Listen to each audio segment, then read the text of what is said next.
বেলচৰ থানাৰ আণ্ডাৰৰ মহখুলি গাঁৱৰ এটা খুব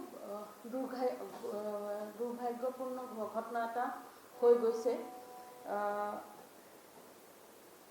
প্ৰমোদ বৰ্মন বোলা ব্যক্তি এজনৰ ঘৰত মানে কেইজনমান ল'ৰাই প্ৰৱেশ কৰি তাতে ৰবৰি কৰিছে আৰু প্ৰমোদ বৰ্মনৰ তাতে মৰ্ডাৰো হৈছে। চ' ইতিমধ্যে যেতিয়া আমি খবৰটো গম পালোঁ, নলবাৰী পুলিচে গোটেই গৈ তদন্ত কৰিলে। আমি তদন্ত কৰোঁতে চাইণ্টিফিকভাৱে কৰিছোঁ। CIDৰ ফিংগাৰপ্ৰিণ্ট ব্যুৰোৰ মানুহ আহিলে আৰু ডগ স্কোৱাডৰো মানুহ আহিছে। তাৰপিছত আমি হিউমেন ইণ্টেলিজেন্সো গোটালোঁ আৰু অলপ দিন লাগিছে এইটো কেছত, কিন্তু আমি তেতিয়াই লগে লগে স্থানত আমি অলপ লিড পালোঁ আৰু লিড পোৱাৰ পাছত আমি কেইজনমান মানে মানুহক ৰাউণ্ড আপ কৰিলোঁ আৰু তাতে আমি যিকেইজনে ক্ৰাইমটো কৰিছিলে তেওঁলোকক ইতিমধ্যে এৰেষ্ট কৰা হ'ল। 4জন আছে, আপোনালোকে গম পাইছেই। এজন হ'ল মৃন্ময় বেজবৰুৱা, শ্ৰী ৰাতুল বেজবৰুৱাৰ ল'ৰা হয়, বাঁহজানী। তাৰপিছত ভাস্কৰজ্যোতি ডেকা, তেওঁ শ্ৰী প্ৰদীপ ডেকাৰ পুত্ৰ, বেলচৰৰে। তাৰপিছতে পূজা ৰাজবংশী, কৈলাশ ৰাজবংশীৰ কন্যা, আৰু কালি লাষ্টত ৰূপম বেজবৰুৱা, তেওঁ শুক্লেশ্বৰ বেজবৰুৱাৰ পুত্ৰ, বাঁহজানী, নিজ বাঁহজানীৰ পৰা। চ' এইকেইজন মানুহ ইনভলভ আছিলে এই ৰবৰীটো, তেওঁলোকে কৰিছিলে আৰু মৰ্ডাৰো কৰিছে। এজন ব্যক্তিক আমাৰ এতিয়াও ধৰিবলৈ বাকী আছে, কিন্তু তেওঁ আমি 2 এদিনতে পাই যাম। এই 4জন ইনভলভ আছে বুলি আমি গম পাইছোঁ, বহুত ক্লুজো পাইছোঁ। যিগৰাকী আমাৰ প্ৰমোদ বৰ্মনৰ যি ঢুকালে, প্ৰমোদ বৰ্মন, তেওঁৰ পত্নী, তেওঁৰ যিটো মানে মোবাইল ফোন আছিলে, সেই মীৰা তালুকদাৰ, শ্ৰীমতী মীৰা তালুকদাৰৰ যিটো মোবাইল ফোন আছিলে, সেইটো আমি উদ্ধাৰ কৰিছোঁ পূজা ৰাজবংশীৰ ঘৰৰ পৰা। ত' সেইটো এটাতো ডাইৰেক্ট এভিডেঞ্চ হয়েই, আৰু তাৰ বাহিৰেও আমি চাইণ্টিফিক এভিডেঞ্চ পাইছোঁ। টকা পইচা তেওঁলোকে লুট কৰি নিছিল, টকা পইচা আৰু গহনা চহনা, এনেকৈ মানে সোণৰ খাৰু আৰু আঙুঠি। টকা পইচা আমি এতিয়া অকল এজনৰ পৰা অকণমান ৰিকভাৰ কৰিছোঁ, 3030 টকা ৰিকভাৰ কৰিছোঁ, আৰু মোবাইল হেণ্ডছেট ৰিকভাৰ কৰিছোঁ। আৰু যিটো মানে স্কুটি তেওঁলোকে ব্যৱহাৰ কৰিছিল, এটা স্কুটি আৰু এটা মটৰচাইকেল ব্যৱহাৰ কৰিছিল এই ক্ৰাইমটো কৰোঁতে, সেইখিনি আমি ৰিকভাৰ কৰিছোঁ। আৰু তেওঁলোকে যেতিয়া এই ঘটনাটো কৰিছিলে, তেওঁলোকে পাছফালৰ দি আহিছিলে। আমাৰ যিটো ডগ স্কোৱাড, যিবোৰ ডগ আছে, স্নিফাৰ ডগ, তেওঁলোকে সেইটো মানে ৰাস্তাটো তেওঁলোকে স্নিফ কৰি আমাক মানে একেদিনাই উলিয়াই দিছিলে, কোনটো ৰাস্তা ইউজ কৰিছিলে, কি কথা। তেওঁলোকে গ্লাভছ পিন্ধি আহিছিলে আৰু এনেকৈ বান্দৰ টুপি টাইপৰ পিন্ধি আহিছিলে, সেইখিনি জাগাই জাগাই পেলাই গৈছিলে। তো সেইখিনি তেতিয়াই আমি দেখিলোঁ। আৰু তেওঁলোকে পাছদুৱাৰেদি, ঘৰটোৰ মানে পাছদুৱাৰেদি প্ৰৱেশ কৰিছিলে। তেওঁলোকৰ মানে এতিয়া আমি সোধপোছত গম পাইছোঁ, তেওঁলোকৰ অৰিজিনেল প্লেন আছিলে যে মীৰা তালুকদাৰে মানে গৈ পেলাই সদায় প্ৰথম আগফালৰ গেটখন বন্ধ কৰে। তেওঁলোকৰ প্লেন আছিলে যে প্ৰথম মীৰা তালুকদাৰক তেওঁলোকে তাতে ধৰিব বুলি। তেওঁলোকে ধৰি বান্ধি চান্ধি পাছত ঘৰত প্ৰৱেশ কৰি বস্তুখিনি তেনেকৈ চুৰি কৰিব বুলি। কিন্তু তেনেকুৱা নহ'ল। তেওঁলোকে ঘৰৰ ভিতৰত সোমাই, ডাইৰেক্ট ঘৰৰ ভিতৰত সোমাই যেতিয়া মীৰা তালুকদাৰক পালে তেওঁক মানে পাকঘৰতে বান্ধি তাতে পেলাই থৈ গ'ল। নেক্সট তেওঁ মানে প্ৰমোদ বৰ্মনক ক্ল'ৰফৰ্ম ইউজ কৰিছে তেওঁক অচেতন কৰিবলৈ। ক্ল'ৰফৰ্ম ইউজ কৰি পেলাই তাতে মানে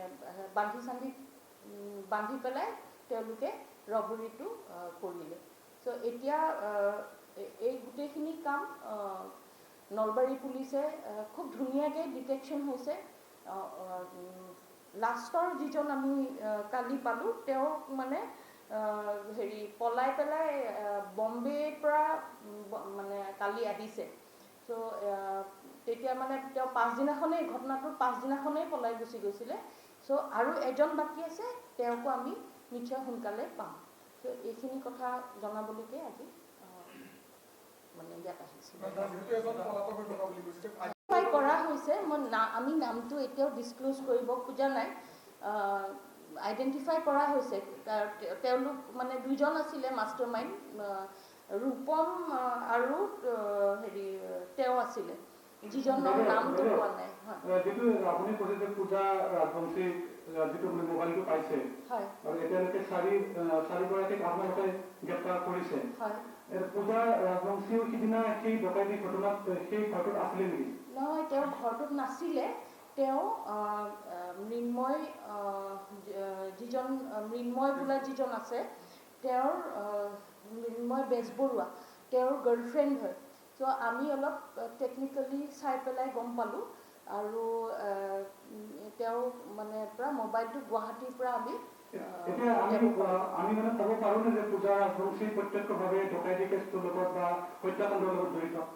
তেওঁ মানে এই কাণ্ডটোৰ লগত জড়িত হয়, কাৰণ তেওঁ প্লেনটো জানিছিলে আৰু মানে এটা ষ্টলেন প্ৰপাৰ্টি এটাত লগত থৈ দিছে, সেইটোতো তেওঁ জানিছে। আৰু তেওঁ পুলিচটো প্ৰথমতেও গৈছে, প্ৰথমবাৰ তেওঁ উলিয়াই দিয়া নাই, পাছতহে আমি আমাৰ টেকনিকেল ইনপুটছ দি পেলাই গম পাইছোঁ। সেইকাৰণে তেওঁ মানে পূৰা একিউজ হয়, তেওঁ জানিছিলে। গোটেই ডকাইতি ঘটনাটো সিদিনা নিশা কিমানজন আছিলে, কিমানজনীয়া দলে ডকাইতি ঘটনাটো কৰিছিলে? টোটেল 4জন আছিলে। 4জন আছিলে। প্ৰথম 2জনে প্লেন কৰিছে, ৰূপম বেজবৰুৱা আৰু এজনে প্লেন কৰিছে। লগত তেওঁলোকে তাৰপিছত মৃন্ময়ক ল'লে, কিন্তু ভাস্কৰ ডেকাই সেইদিনাখন ৰাতিপুৱাহে তেওঁক কৈ পেলাই সেই প্লেনটোত মানে সোমোৱাই লৈছে তেওঁলোকে। ভাস্কৰজ্যোতি ডেকা হ'ল তেওঁলোকৰ চুবুৰীয়া, একেখন গাঁৱতে থাকে। গতিকে ভাস্কৰে এইটো কথা আগৰ পৰা আপুনি ক'লে যে সিদিনা সোমাই লৈছিলে, ভাস্কৰ সম্পূৰ্ণভাৱে জ্ঞাত? তেওঁ জ্ঞাত। যেতিয়া মানে ঘটনাটো হৈ যোৱাৰ পাছত যেতিয়া মীৰা তালুকদাৰ ওলাই গৈ পেলাই গেটখন খুলিছে আৰু মানে অবভিয়াছলি চিঞৰ বাখৰ কৰিছে, তেতিয়াতো তেওঁ আহিছে। তেওঁতো একদম কাষৰ ঘৰৰে। হত্যাকাণ্ড আমি ভাবোঁ যে হত্যাকাণ্ড নাছিলে। খুব সম্ভৱ তেওঁ চিনি পাব বুলি, কাৰণ যিহেতু চব ওচৰ চুবুৰীয়া হয়, মানে চিনি পাব বুলি ভয় খালে। তেতিয়া হয়তো বান্ধি দিওঁতে তেওঁ মানে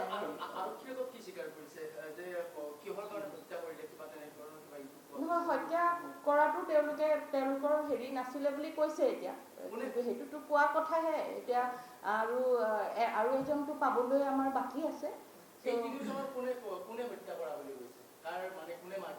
আমি ইমান ডিটেইলছ এতিয়াও ক'ব খোজা নাই, যিহেতু আৰু এজন পাবলৈ বাকী আছে।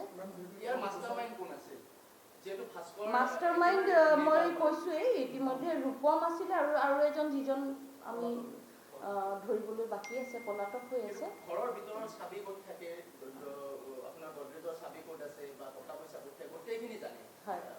তেওঁলোকৰতো ওচৰৰ হয়, নিশ্চয় তেওঁলোকে কথা বতৰা পাতি লৈছে।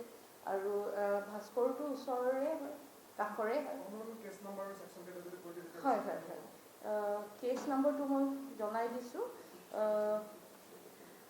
বেলচৰ থানাত PS case number 83/2025, under section 309, subsection 6/103, section 1 BNS 2023, added section 61, section 2A BNS 2023.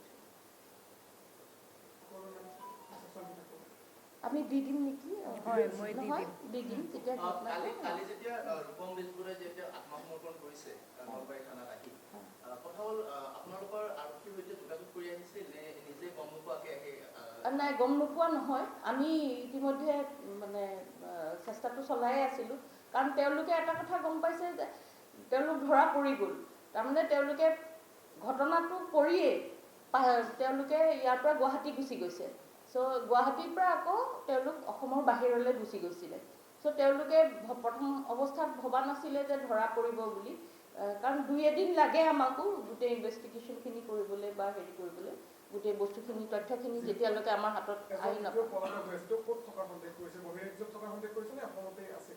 তেওঁ অসমত নাই অসমৰ বাহিৰতে আছে হয় হয় ক'ত আছে আমি জানো কিন্তু এতিয়া মানে ইনভেষ্টিগেশ্যনৰ স্বাৰ্থত আমি কৈ দিব খোজা নাই গোটেইখিনি কি নিছিলে ধন কিমান নিছিলে ধন তেওঁলোকে 15,000হে পালে বুলি কৈছে 15,000 আৰু মানে অলংকাৰ আছিলে অলপ খাৰু আৰু আঙুঠি তেনেকুৱা আৰু ফোন চোন প্ৰমোদ চন্দ্ৰ বৰ্মনৰ পত্নীৰ ডিঙিত সোণৰ চেইন আছিল হাতৰ আঙুঠি আছিল সেই নিয়া নহ'ল সেইটো নিয়া নহ'ল সেইটো হয়তো তেওঁলোকে সেইটোও ভয় খাব পাৰে যে ওচৰতো ধৰিব পাৰে বুলি হয়তো সেইটো ভয় খালে বুলি আমি ভাবিছোঁ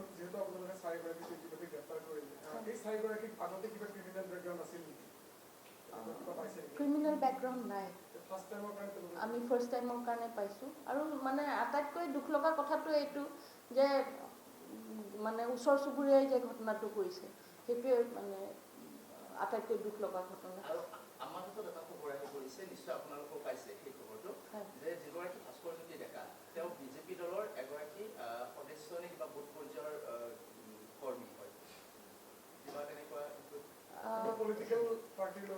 সেইটো আমি এতিয়ালৈকে একো গম পোৱা নাই যিহেতু আপুনি কৈছে এজন পলাতক হৈ আছে আমাৰ হাতত যিখিনি তথ্য পাইছোঁ বা কালি যিগৰাকী প্ৰয়াত হোৱা ৰূপমে স্বীকাৰ কৰিছে যে কল্প নামৰ এগৰাকী যুৱক আছিল গতিকে এই কল্প নামৰ যুৱকগৰাকীয়ে কিবা ফাইনেন্সিয়েল কেছ এটাত গুৱাহাটীত কিবা কেছ এটা তেওঁলোকৰ চলি থকা বুলি ওলাইছে গতিকে তদন্তটো একেলগে তেওঁ সন্ধান মানে যুটীয়াভাৱে নলবাৰী আৰক্ষীৰ মহানগৰ আৰক্ষীয়ে তেওঁ বিচাৰি আছে তেওঁলোকৰ নলবাৰী আৰক্ষীয়ে এই ক্ষেত্ৰত সেইটো মানে এতিয়া ক'ব পৰা অৱস্থাত নাই কাৰ নাম কৈছে কি কথা আমিও চাই আছোঁ কাৰণ আমি মানে কাৰো নাম এতিয়াও কৈ দিব খোজা নাই তদন্তৰ ক্ষেত্ৰত আৰু আমি যি কৰিব লাগে আমি মানে নলবাৰী পুলিচে সেইটো ভালকৈ কৰি আছে আৰু আগলৈও কৰি থাকিব মানে আমি কৈছিলোঁ যে লিড পাইছোঁ আৰু এই ঘটনাটো ক্ৰেক কৰিম বুলি মই সেইদিনাখনেই মানে পিঅ'ৰ পৰাই কৈছিলোঁ আৰু সেইটো মানে যে আমি কৰিব পাৰিছোঁ মানে উইথ এভিডেঞ্চ এতিয়া মই গোটেই এভিডেঞ্চখিনিতো আপোনালোকক মানে এইটো মুহূৰ্তত কৈ দিব খোজা নাই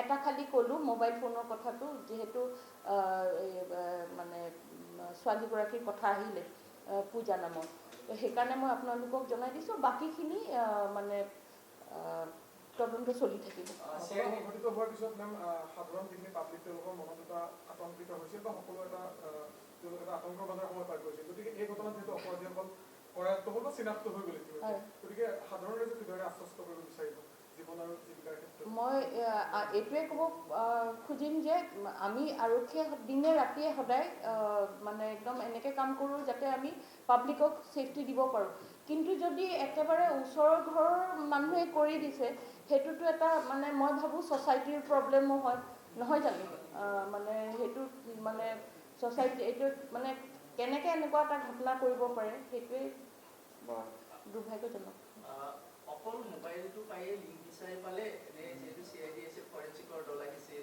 আপোনাৰ মাস্ক বা টুপি এইবোৰ পাইছিল আমাৰ চব মানে মই প্ৰথমতেই কৈছোঁ আৰম্ভ কৰোঁতে আমাৰ চাইণ্টিফিক ইনভেষ্টিগেশ্যন প্লাছ হিউমেন যিটো হয় আমাৰ নহ'লে আমাৰ মানে কোনো কাম আমি তেনেকৈ হেৰি ধৰিব নোৱাৰোঁ চ' হিউমেন ইণ্টেলিজেঞ্চো লাগে আমাৰ প্লাছ চাইণ্টিফিক ইনভেষ্টিগেশ্যন চ' CIDৰ যিখিনি মানে কাম কৰিলে প্লাছ টেকন'লজিকেল যিখিনি আমাৰ ইনপুট আছে সেইখিনি লগাই আৰু আমাৰ হিউমেন ইণ্টেলিজেঞ্চ মিলি এইটো আমি কেছ ক্ৰেক কৰিব পাৰিছোঁ চ' ক'ব লগা এইখিনি থেংক ইউ আপোনালোকেও থেংক ইউ ছ' মাছ আপোনালোকে